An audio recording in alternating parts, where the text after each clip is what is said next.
Thank you for joining us around the fire.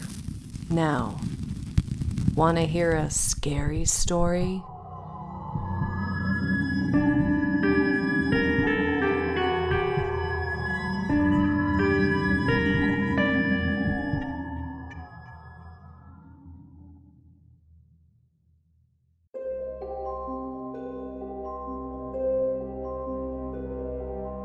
James Parkins was the young, neat, and precise professor of ontography at St. James College. He had recently been made by friends to take up golf, and now he had arrangements to stay on the East Coast for a week or 10 days to improve his game. He couldn't get in anywhere else, as most of the lodging houses were shut up in the winter, it seemed, and the only room of any size left was a double-bedded one. But Parkins preferred a fairly large room, for he would be taking some books down and meant to do a bit of work. He was made welcome at the inn, safely installed in his large room. Before retiring to rest, he arranged his materials for work in apple pie order upon a commodious table at the outer end of the room. It was surrounded on 3 sides by windows looking out seaward. That is to say, the central window looked out to the sea, and the left and right saw the shore to the north and south, respectively. On the south you saw the village. On the north, no houses were to be seen, but only the beach and the low cliff backing it. Immediately in front was a strip of rough grass, dotted with old anchors, and then a broad path, then the beach.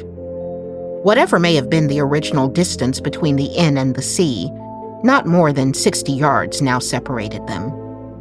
The population of the inn was, of course, a golfing one, and included a few most conspicuous figures.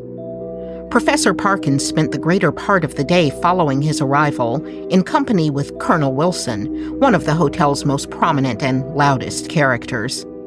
Late in the afternoon, Parkins took a short look at his swine-like features and bristling mustache, and recoiled at the thought of walking home with him.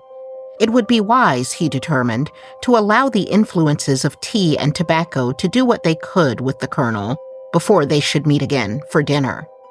I might walk home tonight along the beach, Parkins reflected. A colleague at the college has expressed a particular interest in the ground to the north of the town. There is talk of certain features he deems worth exploring when he brings his family for the long vacation. Some trifling excavation, no doubt. I don't know exactly where they are, but I expect I can hardly help stumbling on them. This he accomplished in the most literal sense, for on his way from the links to the beach, his foot caught, partly in a gorse root and partly on a biggish stone, and over he went. When he got up and surveyed his surroundings, he found himself in a patch of somewhat broken ground, covered with small depressions and mounds. This must be the site he had promised to look at. He remembered vaguely that the Templars, to whom the site had belonged, were in the habit of building round churches, and he thought a particular series of the humps or mounds near him did appear to be arranged in something of a circular form. So he paced with care the area he had noticed and wrote down its rough dimensions in his pocketbook. Then he proceeded to examine the base of a platform or altar that lay east of the center of the circle. At one end of it, a patch of the turf was gone, removed by some boy or other creature. It might, he thought, be as well to probe the soil here for evidences of masonry, and he took out his knife and began scraping away the earth. And now followed another little discovery. A portion of soil fell inward as he scraped, and disclosed a small cavity. He lighted one match after another to help him see, but the wind was too strong for them all. By tapping and scratching the sides with his knife, however, he was able to make out that the hole was rectangular, and all the sides were smooth and regular. Of course it was empty. No! As he withdrew the knife, he heard a metallic clink, and when he introduced his hand, it met a cylindrical object. When he brought it into the light, now fast fading, he could see that it was a metal tube, about 4 inches long, of considerable age. It was bound to be of some slight value at least, he felt sure. He took a last look at the bleak and solemn view before starting homeward. The yellow light in the west showed the links, on which a few moving figures were still visible.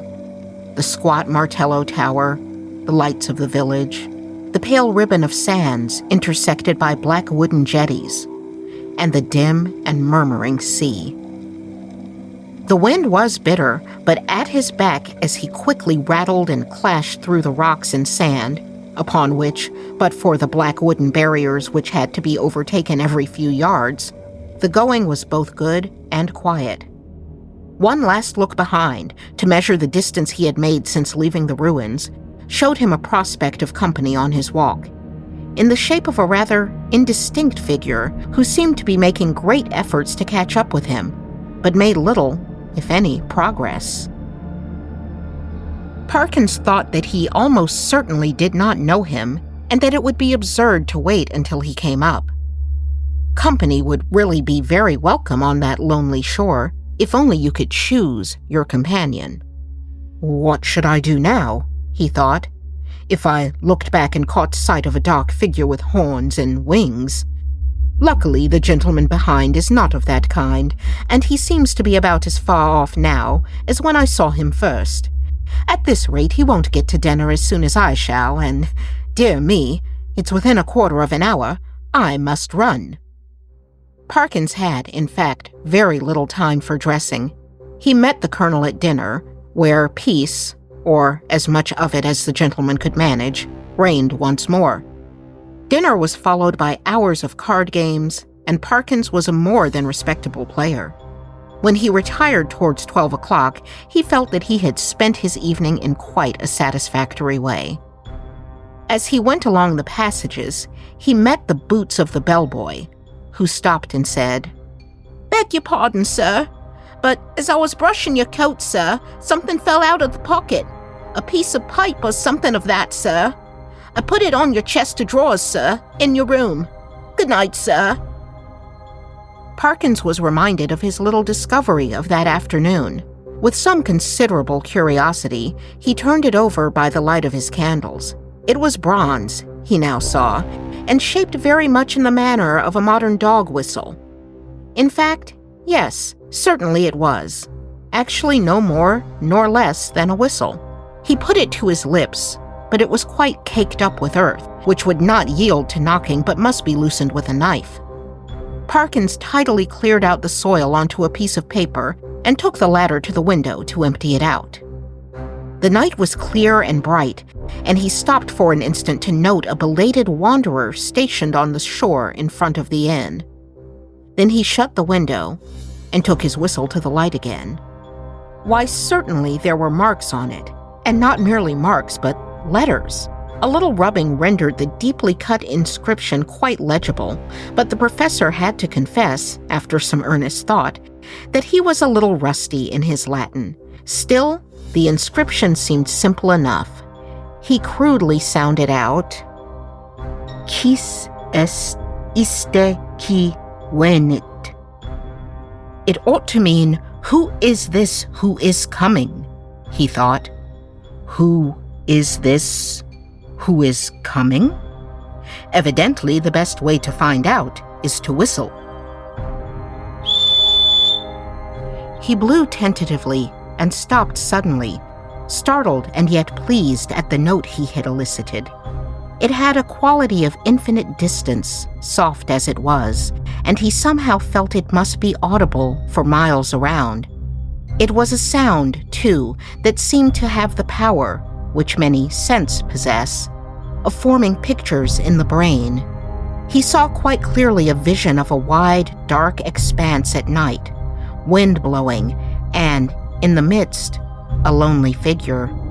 The picture was suddenly broken by a gust of wind against his window, so sudden that it made him look up, just in time to see the white glint of a seabird's wing, somewhere outside the dark panes.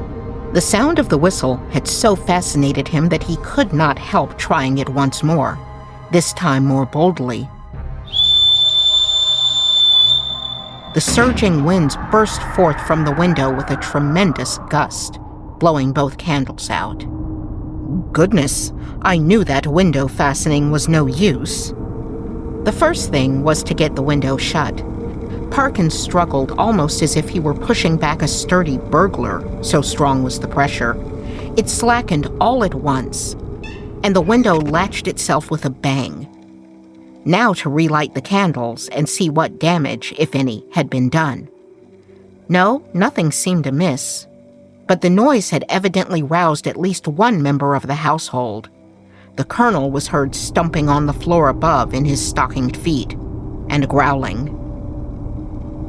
Whether it was the wind, or the previous day's discovery, or simply the excitement of golf that kept Parkins awake, he was not sure. But he found comfort in the idea that someone else was in the same boat. He could hear a nearby neighbor tossing and rustling in his bed, too. Parkins shut his eyes, determined to give sleep every chance. Behind his eyelids, he saw a long stretch of shore. The light was obscure, not unlike a late winter evening, or just before a storm. At first, no one was visible. Then, in the distance, a bobbing black object appeared. A moment more, and it was a man running, jumping, clambering over the sea barriers, and every few seconds, looking back. The nearer he came, the more obvious it was that he was terribly frightened, though his face was not to be distinguished. He was, moreover, almost at the end of his strength. Each successive obstacle seemed to cause him more difficulty than the last. Half climbing, half throwing himself, he fell in a heap against one of the jetties, unable to get up again. Now there began to be seen, far up the shore, a little flicker of something light-colored, moving to and fro with great swiftness and irregularity. Rapidly growing larger, it revealed itself as a figure in pale, fluttering fabric. It would stop, raise arms, bow toward the sand, then run stooping across the beach to the water edge and back again, and then, rising upright, once more continue its course forward at a speed that was startling and terrifying. The moment came when the pursuer was hovering only a few yards from where the runner lay hiding. It came to a stop, stood upright with arms raised high, and then darted straight forward towards the man.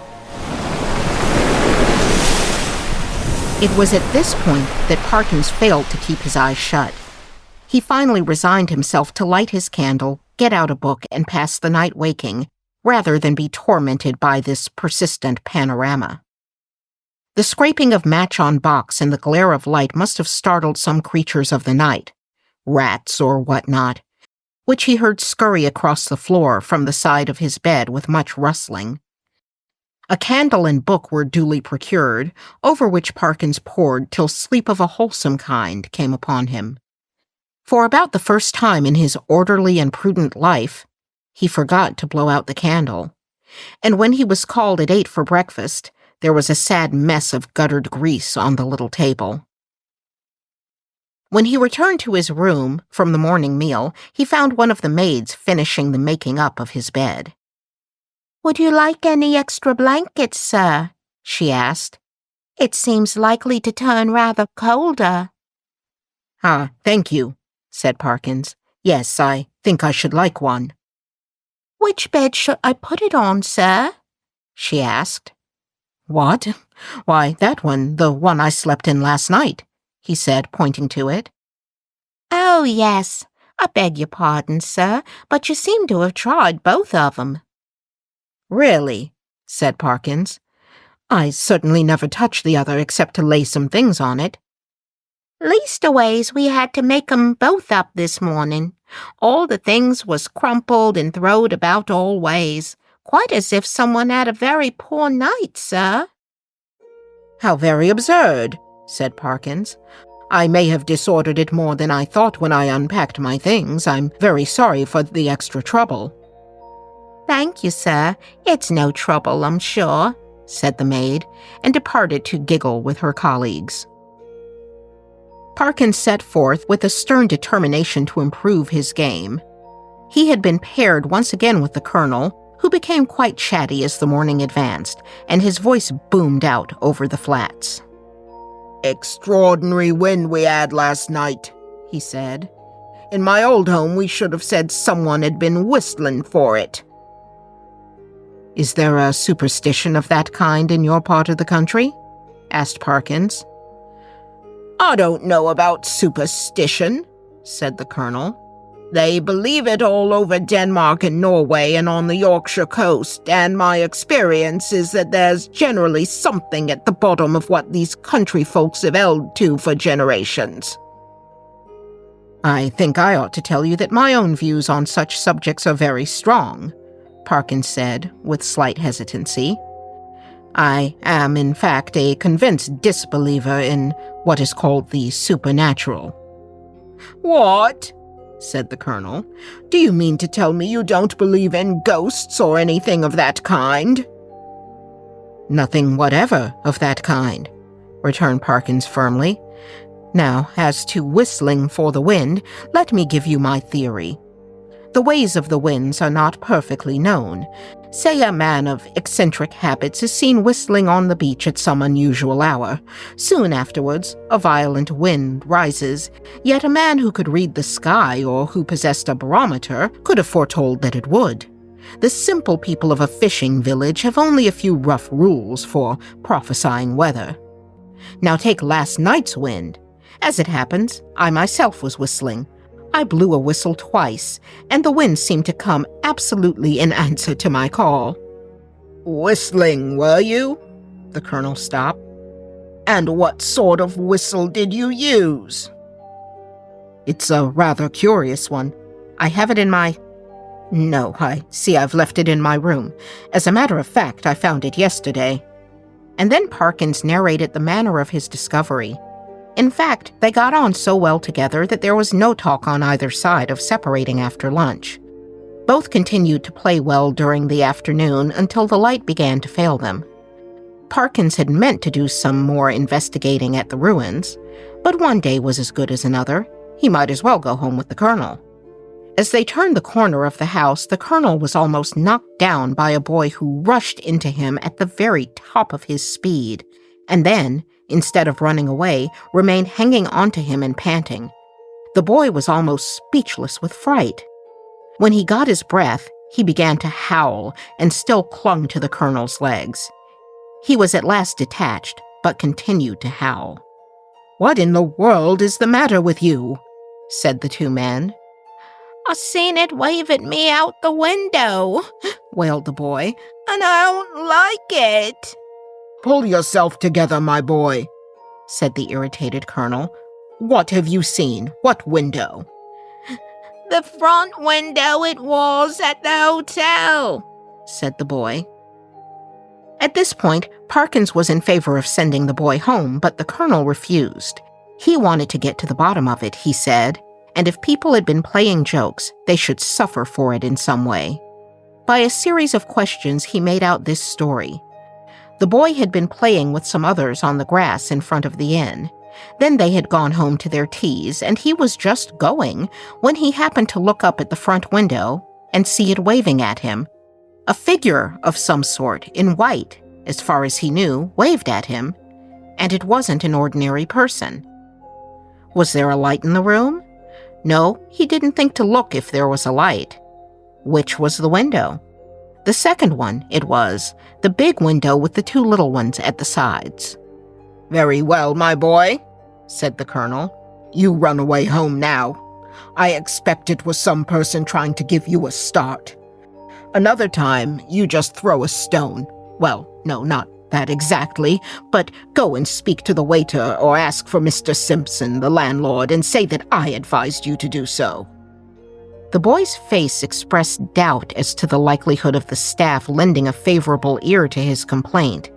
But the Colonel did not perceive this and went on. "And here's a shilling. You be off home and don't think any more about it." The youth hurried off, and the Colonel and Parkins went round to the front of the inn. "Well, that's curious," said Parkins. "It's evidently my window the lad was talking about. Will you come up for a moment, Colonel Wilson? We ought to be able to see if anyone has been taking liberties in my room. If the servants are in the habit of going into rooms during the day, well, that I don't approve of at all." They were soon in the passage where Parkins busied himself in opening the locked door and lighting candles. "Nothing seems disturbed," he said. "Except your bed," put in the Colonel. Yet the Colonel's gaze was not fixed upon the bed in which Parkins had slept. It was the other, where the clothes lay bundled and twisted together in torturous confusion. "That isn't my bed," said Parkins. "I don't use that one. Someone has been playing tricks with it." "Well, ring and ask the staff if they know anything," said the Colonel, and this appealed to Parkins as practical. "That must be it," he said at last. "I disordered the clothes last night unpacking, and perhaps they came in to make the bed, and that boy saw them through the window, and then they were called away and locked the door after them. Yes, I think that must be it." The maid deposed that she had made the bed that morning and hadn't been there since. Mr. Simpson, he kept the keys. He'd be able to tell the gentleman if anyone else had been up. This was a puzzle. Nothing of value had been taken, and the small objects on tables and so forth remained in their places. Mr. and Mrs. Simpson furthermore agreed that neither had given the duplicate key to any person, nor could Parkins detect anything in the demeanor of master, mistress, or maid that indicated guilt. He was much more inclined to think that the boy had been putting on a show for the Colonel, who was silent and pensive at dinner and into the evening. When he bade good night to Parkins, he murmured gruffly, "You know where I am if you need me." "Thank you, Colonel, but there isn't much prospect of my disturbing you, I hope. By the way," he added, "did I show you the old whistle I spoke of? I think not. Well, here it is." The Colonel turned it over gingerly in the light of the candle. "Can you make anything of the inscription?" asked Parkins as he took it back. "No, not in this light." "What do you mean to do with it?" "Oh, well, I shall submit it to some of the archaeologists at the college and see what they think of it. If they consider it worthy, I may present it to one of the museums." "All I know is that, if it were mine, I should chuck it straight into the sea," said the Colonel. "Even so, I expect that with you it's a case of live and learn. But you may be right, and I hope so, I'm sure. Good night." He turned away, leaving Parkins at the bottom of the stairs, and soon each was in his own bedroom.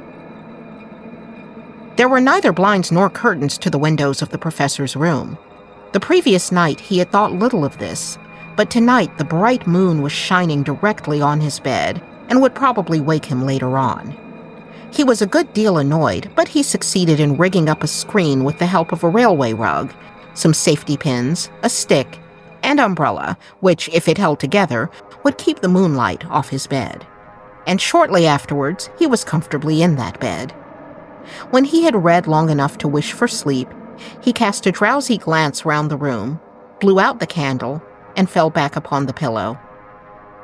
He must have slept soundly for an hour or more when a sudden clatter shook him awake.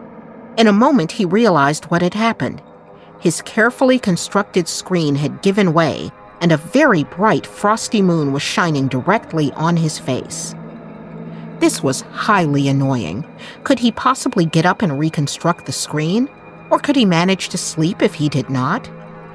For some minutes he lay and pondered. Then he turned over sharply, and with his eyes open lay breathlessly listening. There had been a movement, he was sure, in the empty bed on the opposite side of the room. It was quiet now. There must be rats or something playing about in it. Tomorrow he would have it moved. Then the commotion began again, a rustling and shaking, surely more than any rat could cause. To the professor's bewilderment and horror, a figure suddenly sat up from the empty bed. Parkins was up in one bound and made a dash towards the window, where lay his only weapon, the stick with which he had propped his screen.